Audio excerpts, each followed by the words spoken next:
आज रात 12 बजे से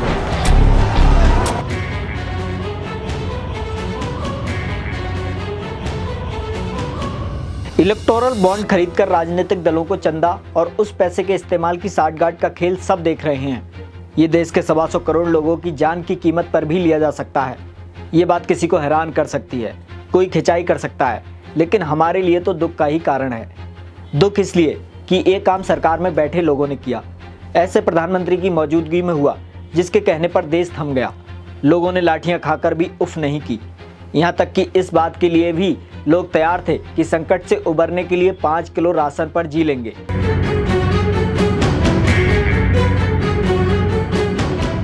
नमस्कार, मेरा नाम है संतोष शाक्य। आप देख रहे हैं Indus news TV. Electoral bond के जरिए हम सबकी सांसों से खिलवाड़ की बात से पहले हम आपको एक किस्सा सुनाएंगे। गौर से सुनिएगा। ये किस्सा है अब से 2500 साल पहले का, जब गौतम बुद्ध सत्य का ज्ञान होने के बाद अपने गृह नगर कपिलवस्तु पहुंचे थे। उनके आने की खबर हर किसी को थी।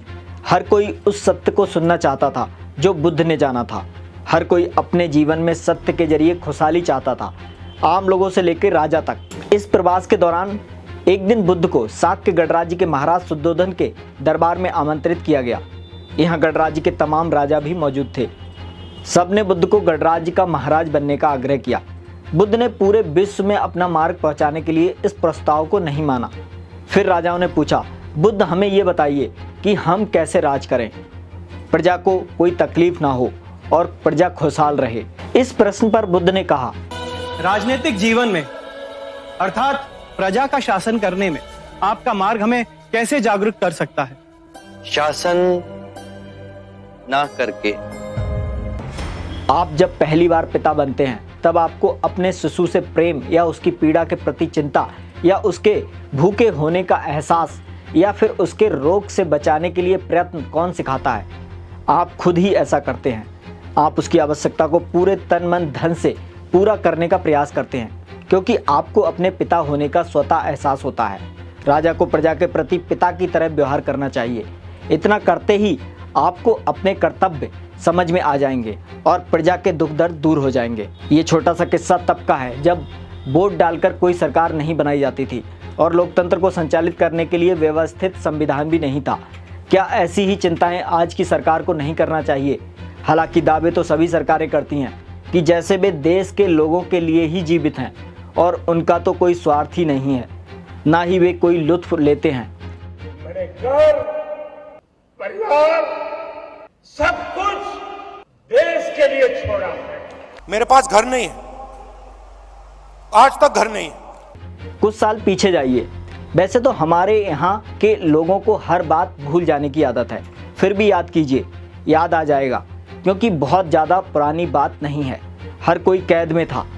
हर किसी को लग रहा था कि शायद किसी भी वक्त धड़कन रुक जाएगी, जैसे धरती से ऑक्सीजन खत्म हो गई है। कोरोना पैंडेमिक के समय क्या क्या हुआ सबको याद होगा। इस बीमारी से निपटने का कोई इलाज भी नहीं था, ना है, फिर भी सबको इंतजार था कि शायद कोई दवा बन जाए। दवा बनाने वाली कंपनियों ने आनन फानन में दवा के नाम पर कई दवाएं मार्केट में उतार दी। इन दवाओं को खाकर ज़्यादातर ने मोक्ष प्राप्त कर लिया। जो नहीं कर पाए वो जिंदा रहकर अच्छे दिनों देखने का इंतजार करते रहे। हम और आप वही हैं। दवाओं के नाम पर बाद में वैक्सीन आई। हमारी प्रिय सरकार को हम सबकी चिंता थी, सबको वैक्सीन लगवाना थी और दूसरे देशों में निर्यात भी करनी थी। Private company serum institute of India को एस्ट्राजेनेका की कोविशील्ड वैक्सीन बनाने का ठेका दिया। ठेका से मतलब यह बड़ी वैक्सीन निर्माण कंपनी थी और बना सकती थी। इस काम के लिए 3000 करोड़ रुपया अनुदान भी दिया गया। आधार पूनावाला की इस कंपनी ने 1 करोड़ खुराक बना दी, लेकिन फिर राजनीतिक दबाव का हवाला देकर आधार पूनावाला काम रोककर मैं परिवार विदेश चले गए। उनको डर लग गया था। फिर बनाई गई वैक्सीन का क्या हुआ? ये सवाल शायद सबके दिमाग में नहीं आया होगा, लेकिन वैक्सीन मेले तो सबको याद होंगे। मेला लगाकर संक्रमण से बचाने को टीका लगाया गया। वैक्सीन ने राज्यों के चुनावों में नैया पार कराई। ये टीका ऐसा था जिसकी विश्वसनीयता और प्रभाव को लेकर सवाल उठ रहे थे, लेकिन लोग डर या भक्ति में ठुकवाते चले गए।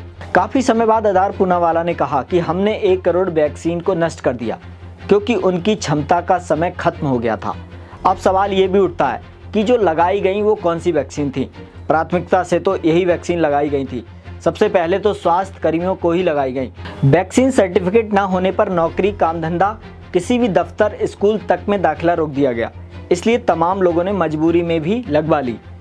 ये भी नहीं देखा कि कौन सी वैक्सीन है। बड़ी संख्या तो ऐसे लोगों की है कि पहला टीका किसी का, दूसरी खुराक किसी की और बूस्टर किसी और की। उनको पता ही नहीं है, ना किसी ने बताया, ना किसी ने पूछा। जिस कंपनी को 3000 करोड़ रुपए दिए, वह काम छोड़कर भाग गई थी और उसने 52 करोड़ रुपए केंद्र सरकार को चंदा भी दे दिया इलेक्टोरल बॉन्ड के जरिए। बदले में उसको सरकार ने वैक्सीन बनाने का एकाधिकार दिया।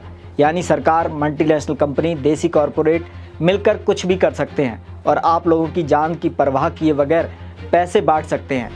इस पैसे से वो निजी वैभव से लेकर अपने दल का रौब बनाने और उसके फर्जी प्रचार कर सकते हैं।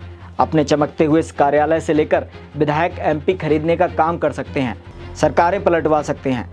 इसलिए राजनीतिक दलों पर नज़र रखिए, वो आपका वोट खरीद कर आपको बेच सकते हैं। आखिर में एक बात और, चुनाव आयोग कह रहा है कि फर्जी प्रचार ना हो।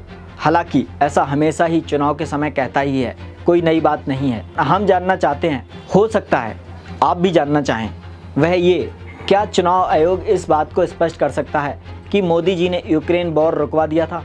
मैंने कहा था ना, कैसी भी सिचुएशन हो मोदी जी हमें घर ले आएंगे। वॉर रुकवा दी पापा। अगर ये तथ्य सही नहीं है तो चुनाव आयोग इसे फेक न्यूज़ मानेगा या नहीं? दूसरी बात, लाखों लोगों की जिज्ञासा है, वह ये, चुनाव आयोग EVM को पवित्र मशीन बता रहा है। अधूरी हसरतों का इल्जाम हर बार हम पे लगाना ठीक नहीं।